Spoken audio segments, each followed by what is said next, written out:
মালয়েশিয়ার কুয়ালালামপুর আন্তর্জাতিক বিমানবন্দরে আটকে দেওয়া হয়েছে ৯৮ বাংলাদেশিকে। বিমানে করে ঢাকা থেকে কুয়ালালামপুর গেলেও দেশটিতে প্রবেশের অনুমতি পাননি তারা। শুক্রবার ১৫ই আগস্ট এক প্রতিবেদনে এই তথ্য জানিয়েছে মালয়েশীয় বার্তা সংস্থা বার্নামা। এতে বলা হয়েছে, মালয়েশিয়ার সীমান্ত নিয়ন্ত্রণ এবং সুরক্ষা সংস্থা AKPS বিমানবন্দরের প্রথম টার্মিনালে রাত ১টা থেকে সকাল ৭টা ৩০ মিনিট পর্যন্ত অভিযান চালায়। এ সময় ১৮১ জনের কাগজপত্র পরীক্ষা নিরীক্ষা করার সংস্থাটির কর্মকর্তারা, যার মধ্যে ৯৮ বাংলাদেশে মালয়েশিয়ায় প্রবেশের প্রয়োজনীয় ডকুমেন্টস দেখাতে পারেননি। পরে তাদের নো টু ল্যান্ড নোটিশ দেওয়া হয়।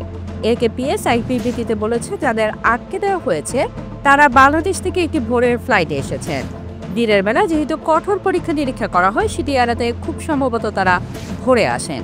ভুয়া হোটেল বুকিং, রিটার্ন টিকিট না থাকা এবং পর্যাপ্ত অর্থ থাকার প্রমাণ দিতে না পারায় তাদের মালয়েশিয়ায় ঢুকতে দেওয়া হয়নি বলে উল্লেখ করেছে সংস্থাটি। তারা বলেছে, যাদের আটকে দেওয়া হয়েছে তারা খুব সম্ভবত মালয়েশিয়ায় প্রবেশ করে ভিসার অপব্যবহার করত। তাদের অবৈধভাবে কাজও থাকার পরিকল্পনা ছিল। সীমান্তের সার্বভৌমত্ব রক্ষা এবং জাতীয় নিরাপত্তা শক্তিশালীকরণে এই অভিযান চালানো হয়েছে, যা ভবিষ্যতে অব্যাহত থাকবে বলে হুঁশিয়ারি দিয়েছে সংস্থাটি।